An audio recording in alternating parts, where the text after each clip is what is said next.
नमस्कार दोस्तों। रोबो 2.0 कुछ दिन पहले मैं फेमस रजनीकांत और अक्षय कुमार की साइंस फिक्शन मूवी देखकर आया सिनेमा में।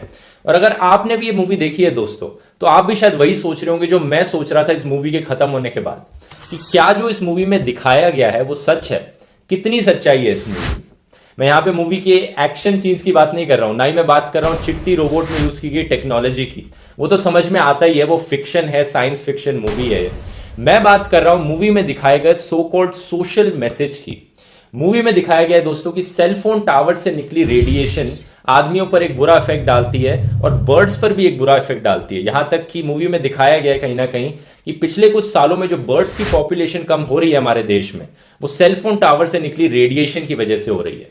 तो इस चीज में कितनी सच्चाई है, आज के एजुकेशन वीडियो में दोस्तों मैं आपको यही बताना चाहूंगा। आइए देखते हैं। इस मूवी में बार बार कहा जाता है कि सेलफोन टावर से रेडिएशन निकल रही है। तो क्या है ये रेडिएशन एक्चुअली?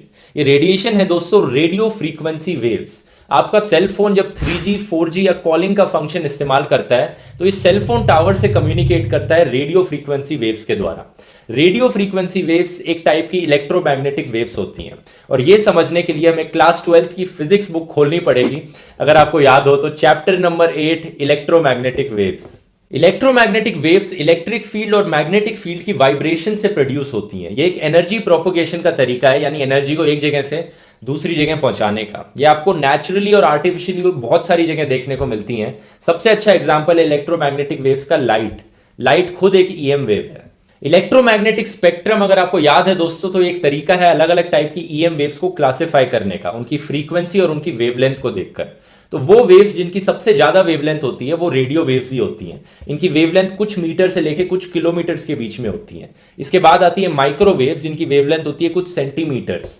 आपकी माइक्रोवेव्स में माइक्रोवेव का इस्तेमाल किया जाता है, माइक्रोवेव में माइक्रोवेव्स का इस्तेमाल किया जाता है। इनको एक जगह कॉन्सेंट्रेट किया जाए तो ये हीट प्रोड्यूस करती हैं। इसके बाद आती है इंफ्रारेड वेव्स, जो कि आपके रिमोट कंट्रोल टीवी में इस्तेमाल की जाती है। फिर आती है विजिबल लाइट, जो रोशनी आप आसपास देख सकते हैं। इनकी वेवलेंथ होती है 350 से लेकर 700 नैनोमीटर्स के बीच में। अलग अलग कलर्स की अलग अलग वेवलेंथ होती है। इसके बाद आती है यूवी रेस।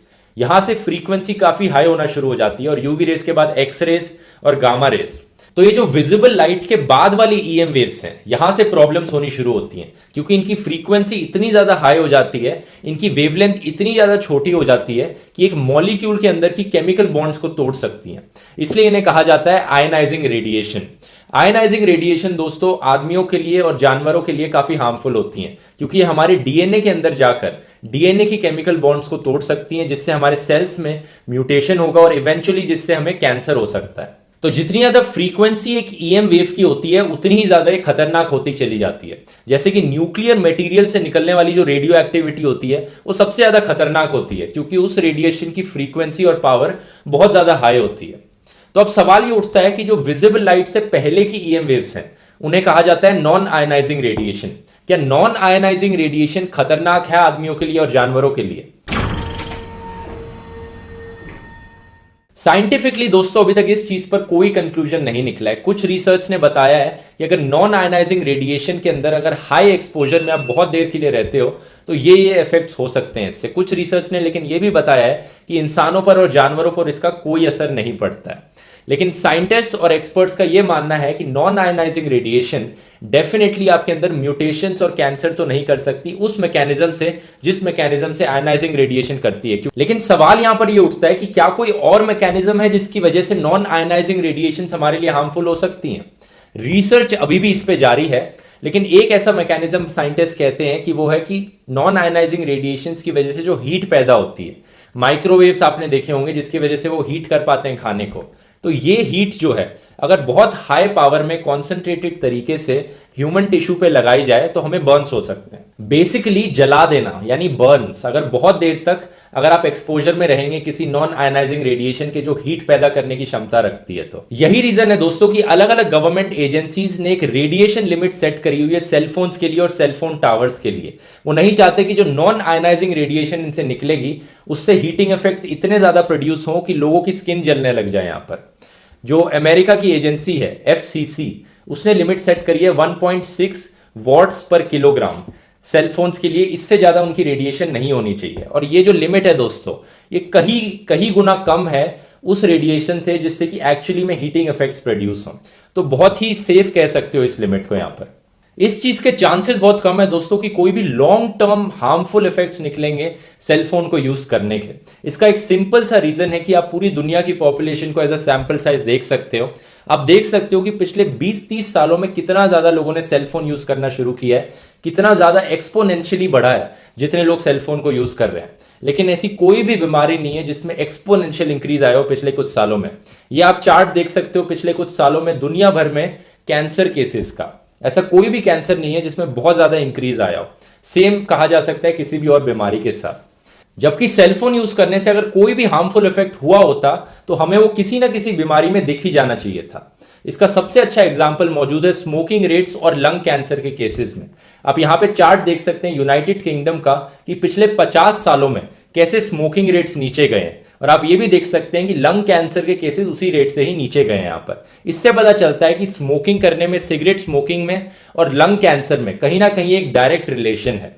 और यही चीज आपको दुनिया भर में भी देखने को मिलेगी कि जिन जिन कंट्रीज में स्मोकिंग के रेट्स ज्यादा हैं वहां वहां लंग कैंसर के केसेस ज्यादा हैं। जैसे कि चाइना में 50% से ज्यादा मेल पॉपुलेशन स्मोक करती है, तो वहां लंग कैंसर के केसेस काफी ज्यादा हैं। और यही चीज दोस्तों आपको अल्ट्रावायलेट रेडिएशन में और स्किन कैंसर में भी देखने को मिलेगी।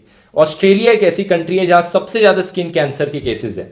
इसके रीजंस हैं कि वहां की जो पॉपुलेशन है वो अडेप्टेड नहीं है उस कंट्री में रहने के लिए। ज्यादातर लोग जो ऑस्ट्रेलिया में रहते हैं वो एक्चुअली ब्रिटिशर्स हैं, पहले के टाइम से आए हुए हैं वहां पर। और जो ऑस्ट्रेलिया कंट्री है वहां पे काफी ज्यादा धूप पड़ती है, अल्ट्रावायलेट रेडिएशन पड़ती है, तो उनका स्किन कलर जो है वो वहां रहने के लिए अडेप्टेड नहीं है। और जो ओजोन होल है दोस्तों वो भी ऑस्ट्रेलिया के काफी पास है, जिससे काफी ज्यादा अल्ट्रावायलेट रेडिएशन वहां पर पहुंचती है, जिस रीजन से ऑस्ट्रेलिया में सबसे ज्यादा स्किन कैंसर केसेस देखने को मिलते हैं। तो ओवरऑल मैं आपको ये कहना चाह रहा हूं कि आपको घबराने की जरूरत नहीं है। सेलफोन के रेडिएशन से कोई हार्मफुल इफेक्ट्स निकलेंगे इसके बहुत ही कम चांसेस हैं दोस्तों।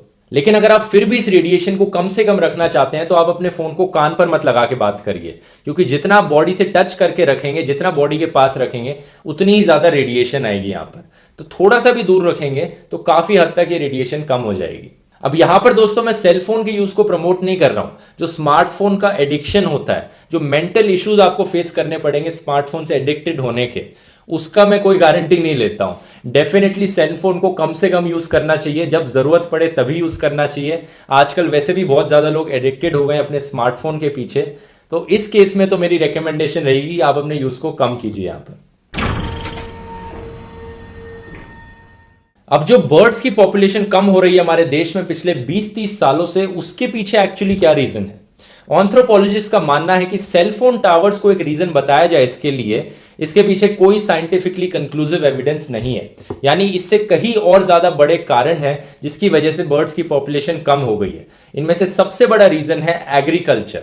एक्सपर्ट्स कहते हैं कि एग्रीकल्चर के बढ़ने से, पेस्टिसाइड यूज के बढ़ने से बहुत सारे इंसेक्ट्स की पॉपुलेशन कम हो गई है। और क्योंकि इंसेक्ट्स बर्ड्स का खाना होते हैं तो बर्ड्स को खाने के लिए नहीं मिलता, इसलिए बर्ड्स की पॉपुलेशन कम हो रही है। एग्रीकल्चर को one of the major reasons बताया गया है दोस्तों। खाली इंडिया में नहीं, पूरी दुनिया भर में बर्ड्स की पॉपुलेशन कम होने लग रही है। आप इस चार्ट में देख सकते हैं, इसमें बताया गया है कि दुनिया भर में जो बर्ड्स की पॉपुलेशन कम हो रही है उसके पीछे क्या क्या कारण है। वाई एक्सिस पे इन्होंने मार्क किया है कि जो अलग अलग टाइप की बर्ड्स की स्पीशीज हैं उनको क्या क्या फैक्टर्स अफेक्ट कर रहे हैं। तो एग्रीकल्चर को इन्होंने एक मेन फैक्टर बताया है, इन्वेजिव स्पीशीज को एक मेन फैक्टर बताया है। कुछ और ऑब्वियस से रीजंस हैं जैसे कि अर्बनाइजेशन हो गया, डिफॉरेस्टेशन हो गया, क्लाइमेट चेंज हो गया, और यहाँ पे एक पोल्यूशन भी बहुत बड़ा इंपॉर्टेंट फैक्टर है, जो मुझे लगता है कि हमारे देश में स्पेसिफिकली बहुत ज्यादा वैलिड है। आप ये देख सकते हैं कि इन 10-11 थ्रेट्स में से सेलफोन टावर्स को स्पेसिफिकली कहीं भी मेंशन नहीं किया गया है। तो यहां पर दोस्तों मूवी में जो दिखाया गया है वो बहुत ही मिसलीडिंग है। मूवी में ऐसे दिखाया गया है कि जो बर्ड्स की पॉपुलेशन कम हो रही है ना, उसका मेन रीजन ये सेलफोन टावर्स ही है हमारे यहाँ पर, जबकि रियलिटी में ऐसा बिल्कुल भी नहीं है। मुझे लगता है दोस्तों मूवी में बहुत पोटेंशियल था, लेकिन इसने अपनी अपॉर्चुनिटी मिस कर दी। वाइल्ड लाइफ कंजर्वेशन और बर्ड्स कंजर्वेशन एक बहुत ही इंपॉर्टेंट एनवायरमेंटल इशू है, सिर्फ हमारे देश के लिए नहीं बल्कि पूरी दुनिया भर के लिए। लेकिन सेलफोन टावर्स जैसी चीज पर ब्लेम डाल देना जिसके पीछे कोई साइंटिफिक एविडेंस मौजूद नहीं है, और बाकी मेजर पॉइंट्स को मिस कर देना, ये जनता को मिसलीड करता है कहीं ना कहीं। और इतना इंपॉर्टेंट जो अच्छा सोशल मैसेज दिया जा सकता था लोगों को, वो पूरी तरह से मिस हो गया यहाँ पर। ये एक बहुत ही अनफॉर्चुनेट चीज है, क्योंकि यहाँ पर एक असली कॉज भी पकड़ी जा सकती थी, जैसे कि पेस्टिसाइड्स हो गया। मूवी में सेलफोन टावर्स जैसी चीज को ब्लेम करने की जगह अगर पेस्टिसाइड्स को ब्लेम कर दिया जाता तो वो साइंटिफिकली करेक्ट होता और जनता तक एक क्लियर कट मैसेज पहुंचता कि पेस्टिसाइड्स का यूज हमें कम करना चाहिए और ऑर्गेनिक फार्मिंग को हमें प्रमोट करना चाहिए। इससे बर्ड्स की पॉपुलेशन पे एक्चुअली में इंपैक्ट पड़ पाता। जून 2018 में दुनिया भर के 200 से ज्यादा साइंटिस्ट ने एक पेटिशन लिखी है कि एक स्पेसिफिक फैमिली ऑफ पेस्टिसाइड्स जिसका नाम है नियोनिकोटिनॉइड्स, इसको बैन कर देना चाहिए, क्योंकि इस स्पेसिफिक फैमिली ऑफ पेस्टिसाइड्स की वजह से बहुत ज्यादा बायोडाइवर्सिटी पे इफेक्ट पड़ रहा है, बर्ड्स की पॉपुलेशन पे इफेक्ट पड़ रहा है। अब ये एक ऐसी चीज है जिसको साइंटिफिकली प्रूव भी किया गया है, बहुत सी रिसर्च ने यहां पे एक डायरेक्ट एविडेंस दिखाया है इसका। ऐसी मिसलीडिंग इंफॉर्मेशन का काफी खतरनाक इंपैक्ट पड़ सकता है आप पर। जैसे हाल ही में दोस्तों जर्मनी में मीजल्स एक बीमारी है, उसके केसेस काफी उभर के आने लगे हैं। ये एक ऐसी बीमारी है जिसको कंप्लीटली खत्म कर दिया गया था वेस्टर्न यूरोपियन कंट्रीज में तो, लेकिन अभी आपको केसेस देखने को मिल रहे हैं कि ये बीमारी वापस आने लग रही है। इसके पीछे रीजन क्या है? इसके पीछे र्यूमर मॉन्गरिंग और फियर मॉन्गरिंग रीजंस हैं।